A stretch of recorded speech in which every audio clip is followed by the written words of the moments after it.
Hey guys, I got a cool product today to show you. This Optolong L-Pro filter. This is for Canon full frame. They make it for other brands, and they also make it for APS-C sensors, which is your crop sensors. This is what it looks like. Optolong is a Chinese company. Not a lot of people are familiar with them because they don't have a lot of exposure in the United States. But if you pull up H-alpha filters and that sort of thing, you should run into that name at some point. They've got some really interesting videos online, and they're a little bit more reasonably priced than some of your better names. And for that reason, I was interested in testing it out. And I used a bunch of different lenses and equipment to do my test and see exactly how it worked in the field. So I'll show you that. But before I get started, I'll show you how to do an install with these things, how it's typically put into the camera. For this example, I'm using a Canon 6D full frame camera because this is a full frame clip, and the full frame series of astro filters is relatively new. As you can see, here's the camera body with mirror lock up, and you just hit the shutter and the mirror should pop up and it just drops right in. The two little tabs that are off the sides will fit right into place there. Now, as a special note, if you're using a 5D Mark IV, I believe it is, there's issues with the Mark series and the full frames where they don't fit. You'll have to look at the distributor's website to get the exact camera models that don't work with. But as you can see, it's installed here, and I just changed the aperture slightly to show you that it does work. And I've had absolutely no issues with the install. Fits real nice, just sets right on top, and it doesn't let the mirror swing down once it's installed, so there's no fear of damaging your equipment that way. One important note that I should make before I get into my examples is that when this is installed, your focus will change from what it typically is at infinity. For example, a very popular camera lens for astrophotography is this Canon 14mm f2.8, and typically I can roll the focuser all the way to one side and slightly back and be at infinity, and the difference is about that much on a turn on the focuser once you've installed the filter. So your lenses and your equipment will not focus at the same point.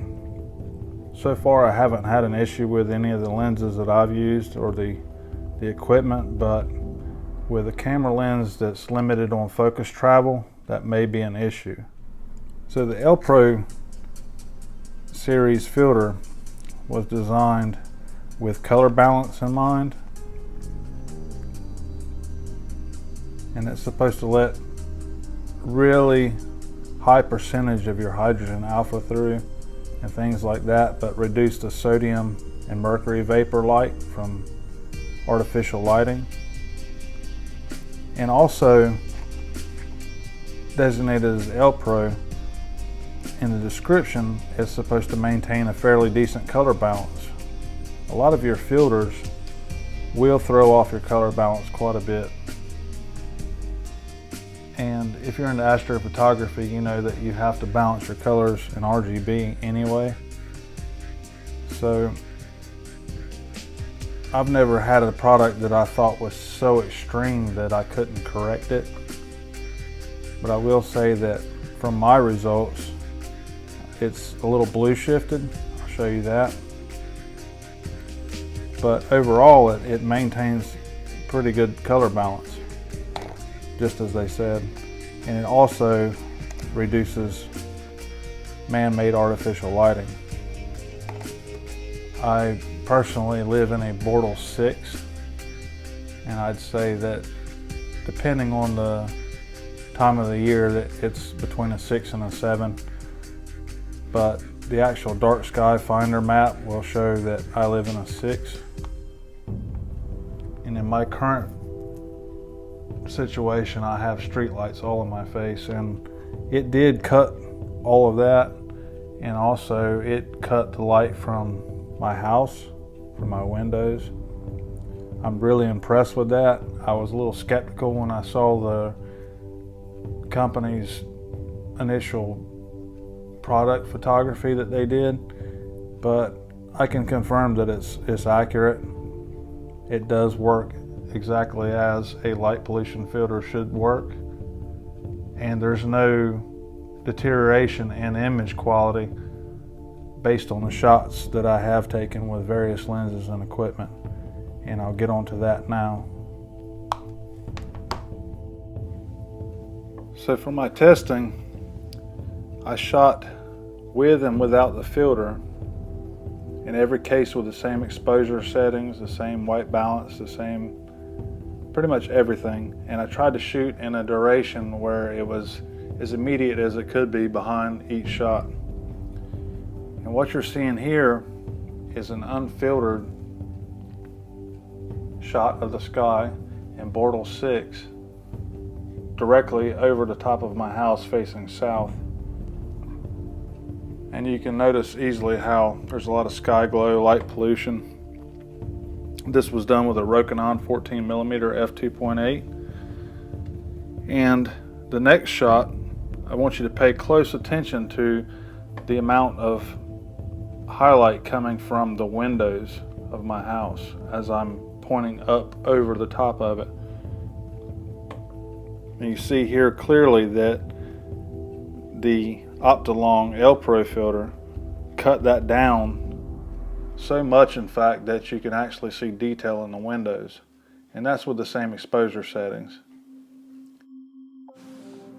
Here's a shot I took facing south with a 50mm f1.8 Canon lens,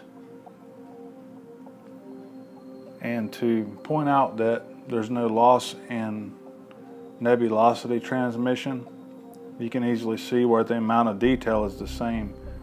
You'll have absolutely zero problem focusing on stars with this filter installed. There's little to no difference. There's a slight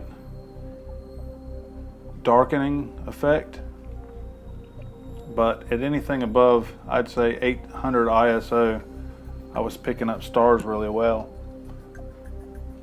The main advantage that you gain is that you can expose for longer, and I'll show you that in the next histogram. So here what you're seeing is the unfiltered RGB histogram directly off the live view of the screen,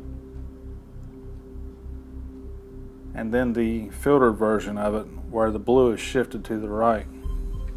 That's easily correctable in post-process, and like I said before, you will be working with your RGB channels anyway in astrophotography. But the important thing to notice is the position of the light in the histogram. To me, right first glance, it's about 2 stops difference, which means I'm going to get a lot more exposure time out of this filter than I would be able to do without it in a light polluted city. And the greatest advantage there is you're gaining exposure time. So if you're working with 2-minute subs plus, it's going to allow you more time before you get that blowout effect that you would typically get in a light polluted area such as mine. In this example, I shot directly into the street lights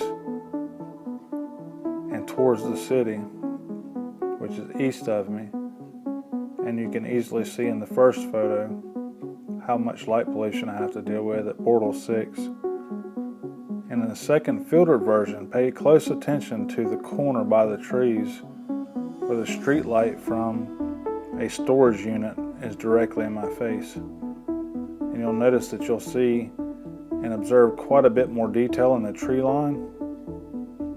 And that's an example of how this is cutting the wavelengths of artificial man-made lights and allowing you to see more details. So ultimately, it's an effective filter for what its purpose is, and it works.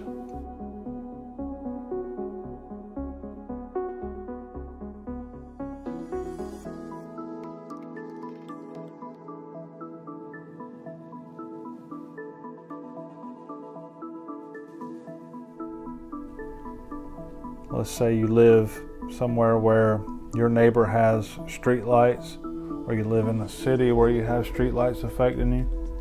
This will definitely reduce the amount of transfer of that nanometer of wavelength to your images. So for you guys who are in almost impossible conditions, this is a really good filter. If you live in Bortle 4 or below, I don't see any particular need in owning this. I think that you can manage without it.